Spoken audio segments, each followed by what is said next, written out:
kakinya satu nancep di daratan Pulau Girasaya, getar itu secara alam waktu. Makanya setannya yang merasuki orang itu bergegas lari ke Yesus, memohon-mohon, Tuhan, anak Allah yang maha tinggi, jangan lempar ke lautan api, ini kan belum waktunya Tuhan. Terus kapan waktunya? Nanti di akhir zaman. Jadi anak-anak Tuhan mesti baca firman. Kalau ada orang kerasukan, jangan mengusir setannya begini. Dalam nama Yesus, orang Nazaret itu, patahkan, campakkan kau ke lautan api. Jangan. Kalau setannya nanti bisa ngomong, kamu gak bisa firman, ya belum waktunya lagi. Harusnya setan keluar dalam nama Yesus, mengembaralah ke tempat yang tandus, terserah urusan kamu. Jangan diajak dialog. Ya, kalau mengusir setan jangan diajak dialog. Dia harus keluar, pergi ke tempat yang tandus. Saya punya teman kalau doa dia suruh pergi ke lautan api, ya nggak mau, karena setannya tahu belum waktunya.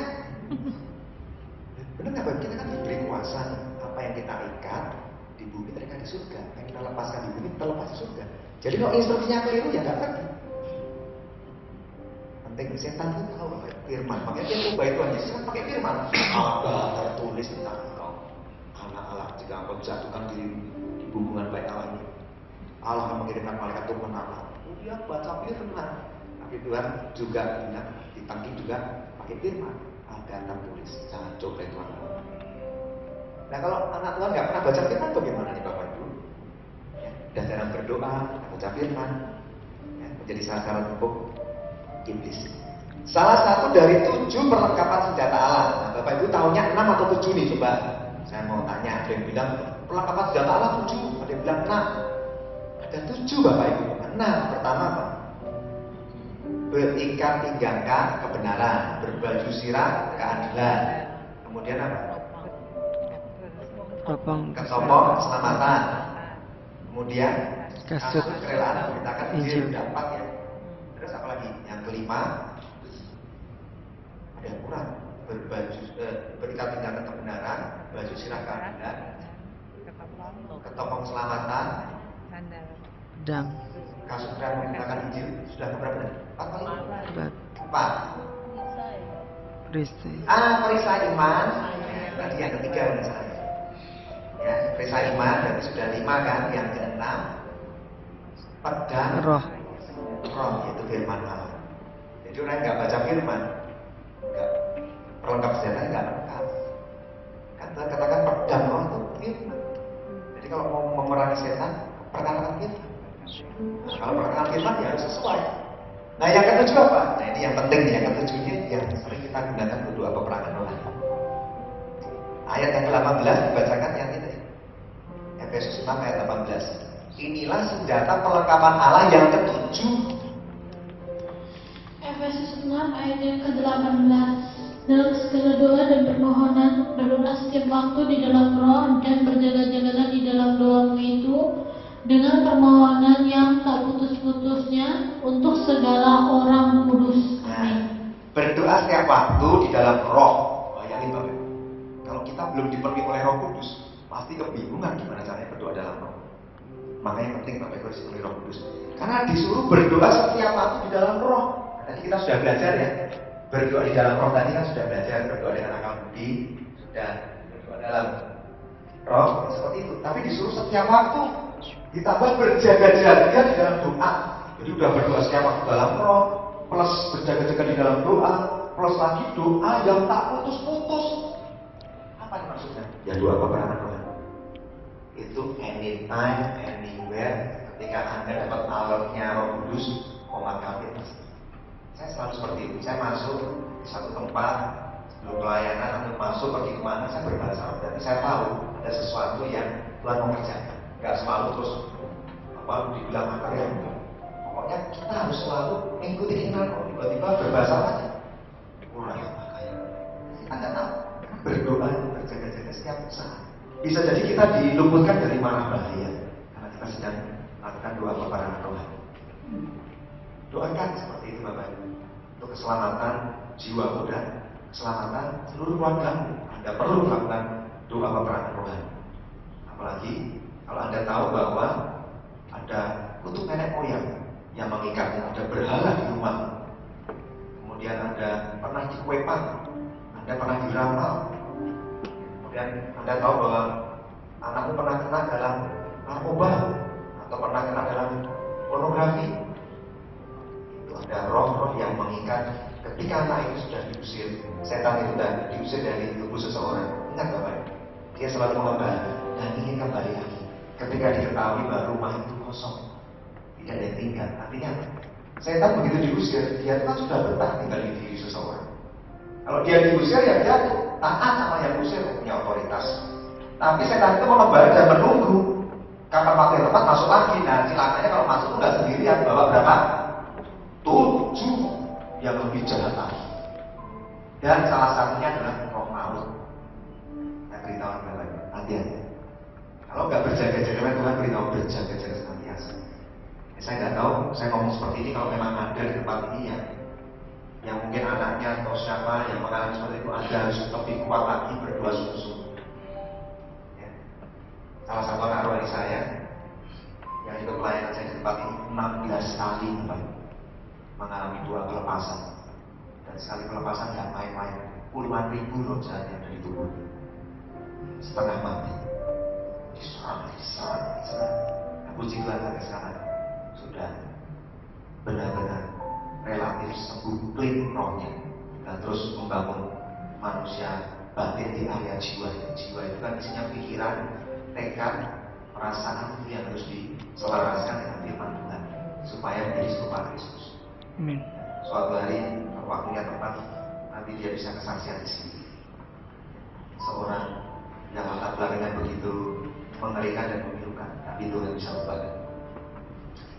Nah, yang terakhir Bapak Ibu, berdoa itu harus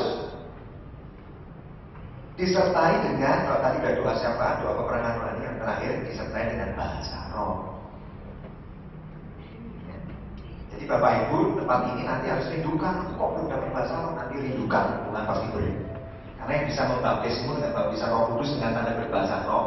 Kalau pembaptisan air kan bisa dilakukan oleh hamba Tuhan. Tapi kalau baptisan Roh Kudus dengan tanda berbahasa roh, itu yang bisa melakukan hanya Tuhan Yesus, Bapak Ibu. Saya nanti hanya cuma bisa mengajarkan prinsip menerimanya.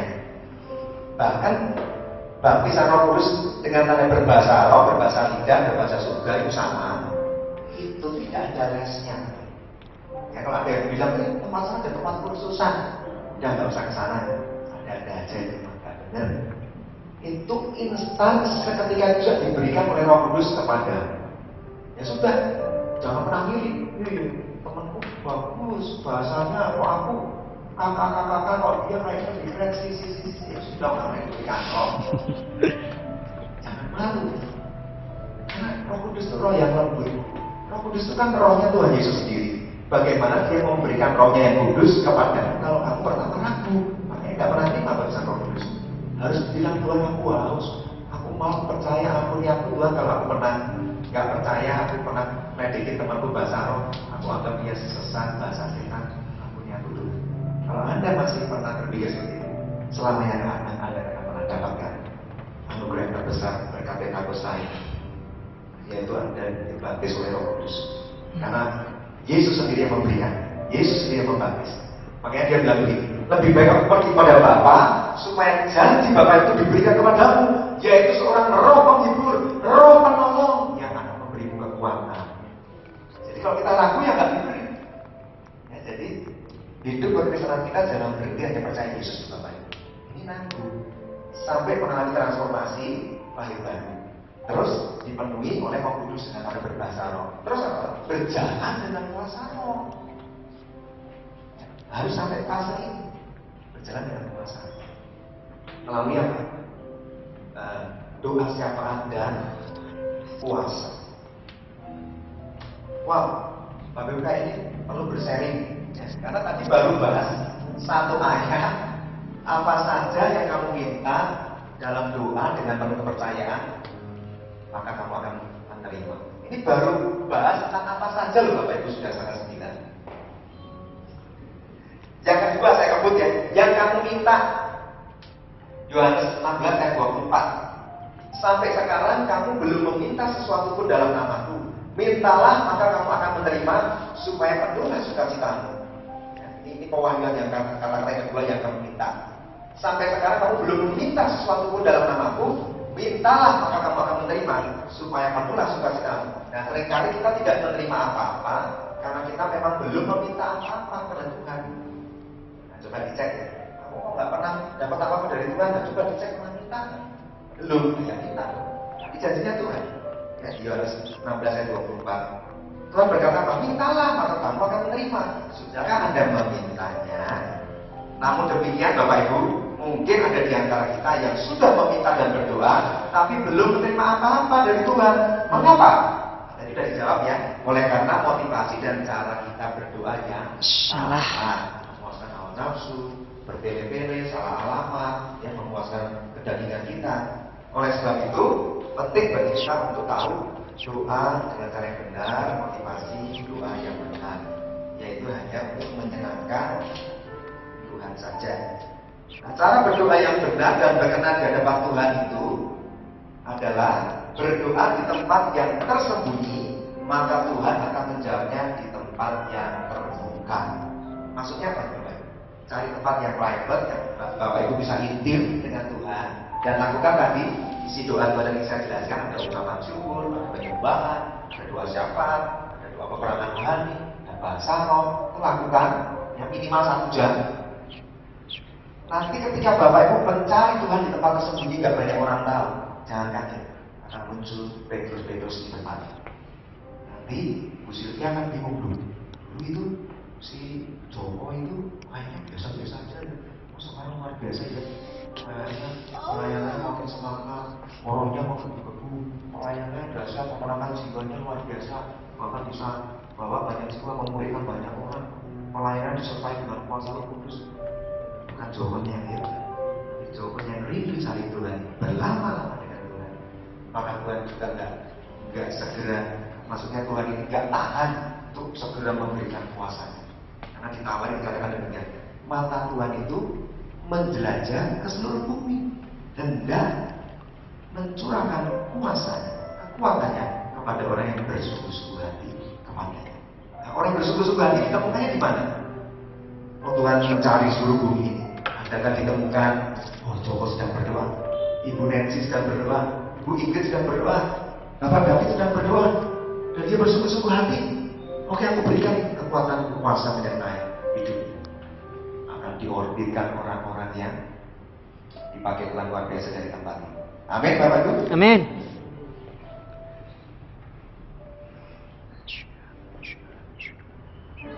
Bukan seberapa panjang doa yang Anda panjatkan yang membuat Allah tertarik untuk menjawab, melainkan seberapa besar Anda mempercayai bahwa Allah mendengar dan menjawab doa Anda.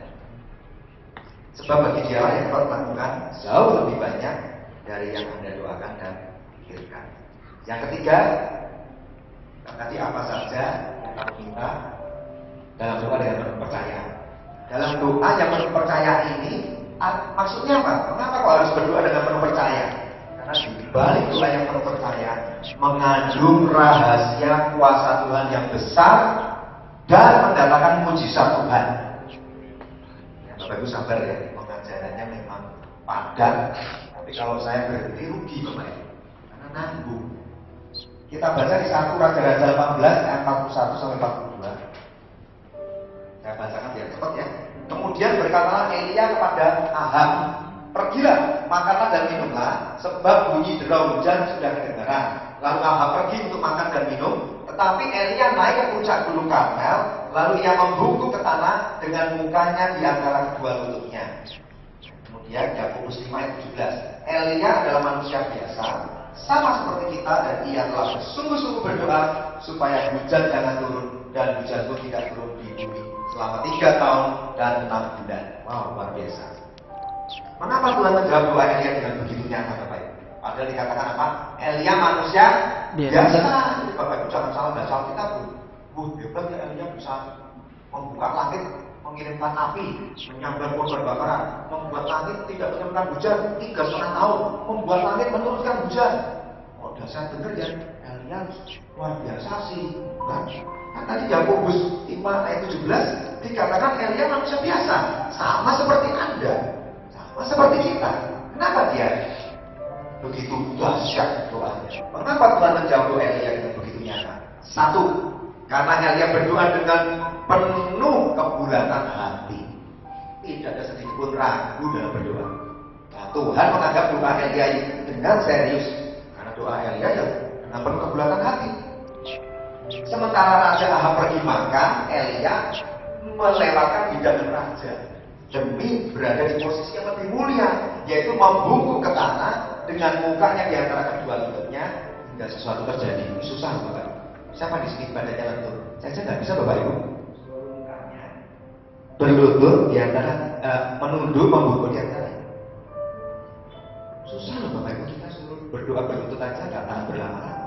Elia membungkuk seperti itu, dan itu dia lakukan terus-menerus sampai awan segumpal tangan itu terlihat oleh bujangnya. Artinya sebentar lagi hujan. Habis. Kebulatan hati yang seperti ini diperhitungkan Tuhan. Luar biasa. Daud kalau berdoa sama Tuhan seperti apa, bro? Nyungsep. Ini orang Jawa ada ya. Tersungkur. Kalau kita kan berdoa sama Tuhan, enak ya Bapak Ibu, sofanya, kasurnya juga, waduh, latex. Sampai kita lupa tiba-tiba menyembah dalam roh. Saking asiknya ya. Tapi Elia luar biasa. Berdoanya benar-benar menghindari tempat-tempat yang bisa menidurkan dirinya. Nah, itulah doa orang benar yang menggerakkan kuasa Tuhan turun dari surga. Doa Elia itu sanggup menutup dan membuka tingkap-tingkap langit. Jadi rahasia doa Elia yang begitu didengar Tuhan terletak pada kesungguhan hatinya.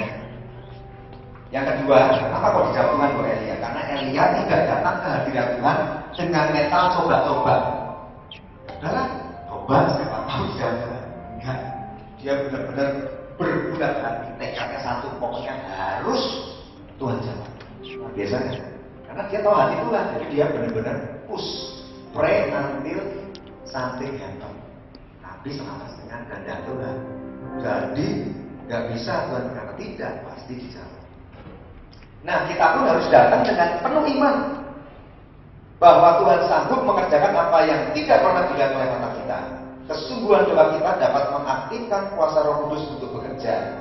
Doa yang seperti ini sangat berkuasa hingga sanggup mengikat roh-roh jahat, sakit penyakit, dan melepaskan kuasa mujizat. Berapa banyak Bapak Ibu di sini merindukan mujizat? Mujizat itu jawaban atas doa-doa. Nah, berarti Bapak Ibu jangan terlambat tumpang tangan. Tumpang tangan sendiri. Sudah diberitahu rahasia. Rahasia doa yang penuh kuasa Tuhan yang pertama, jika kita setengah percaya, ya tidak ada jawaban. Percaya secara total, maka kuasa Tuhan dinyatakan. Doa kuasa Tuhan menyertai Elia karena Elia begitu merindukannya. Elia menunjukkan dengan berdoa secara serius. Saat kita menggerakkan seluruh iman kita dalam doa yang kita naikkan kepada Tuhan, maka Tuhan akan menggerakkan seluruh kuasanya untuk menjawab kita dengan ajaib. Doa yang sungguh-sungguh disertai dengan cucuran air mata akan membuka tingkap langit di surga. Pencurahan kuasa Roh Kudus akan turun memenuhi gereja. Dan kebakaran api dengan api kebakaran rohani yang besar. Amin, Bapak Ibu. Amin. Jadi kalau Bapak Ibu merindukan di gereja ini terjadi api kebakaran rohani, selalu dimulai dengan doa yang sungguh-sungguh dan air mata jiwa-jiwa. Doa orang benar dilayani didoakan sangat besar kuasanya. Yakobus 5:16. Saya jelaskan apa maksudnya doa orang benar. Artinya begini. Dalam berdoa, isi doanya harus benar. Ya, tadi sudah belajar.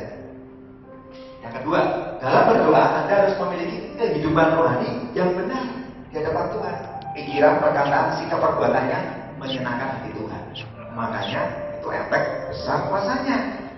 Sikap hatinya lembut. Jika saat ini Roh Kudus mulai berbicara, anakku, balik ke hadirat, cintai aku lebih lagi, tinggalkan dosamu, aku mengampunimu.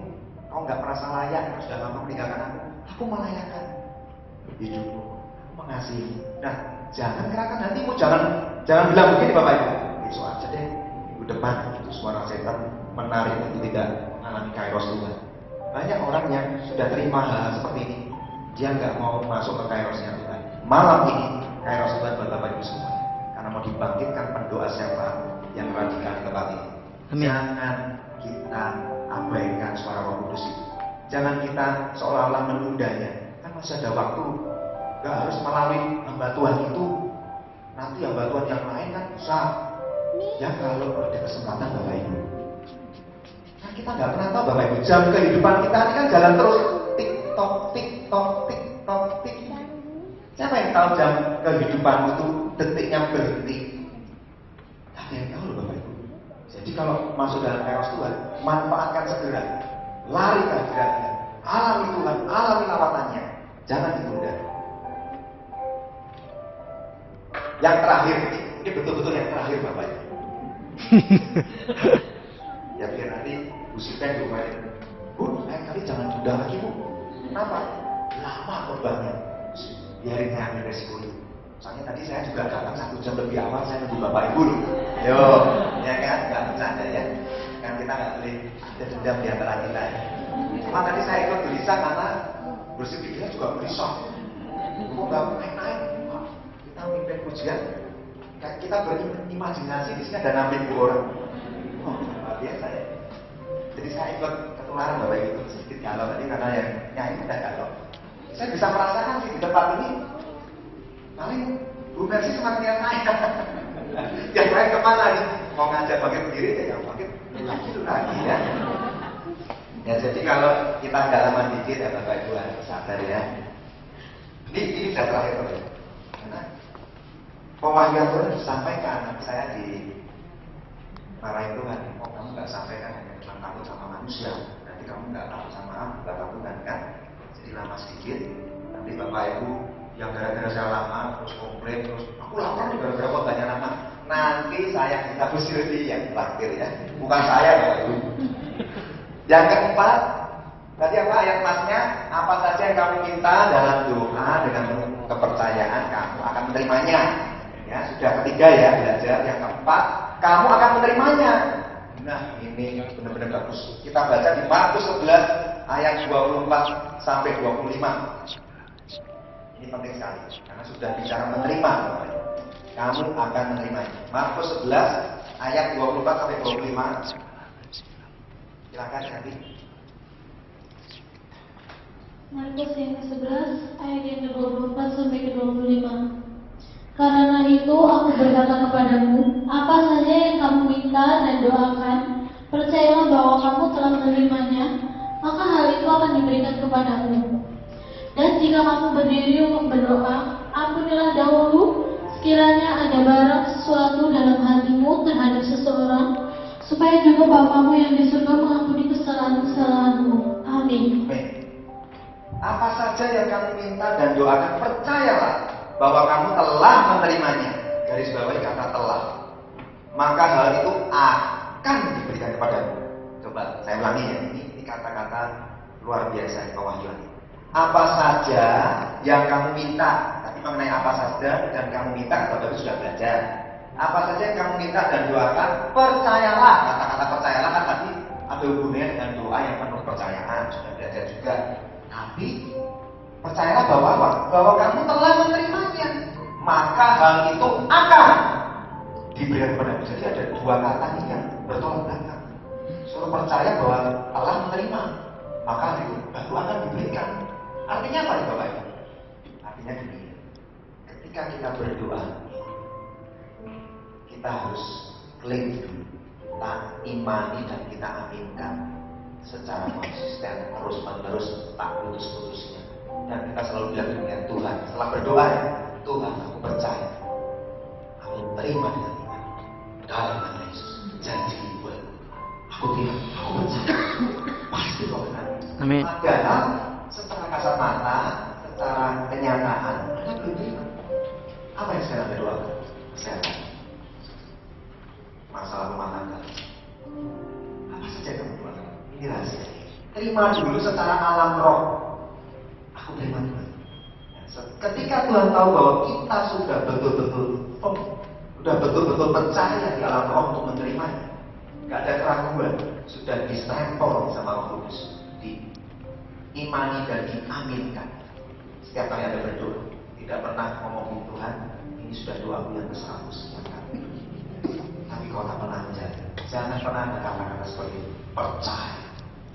Doakan terus dengan konsisten. Walaupun belum ada perubahan, doakan terus seperti saya doakan papa saya 6 bulan. Belum apa-apa.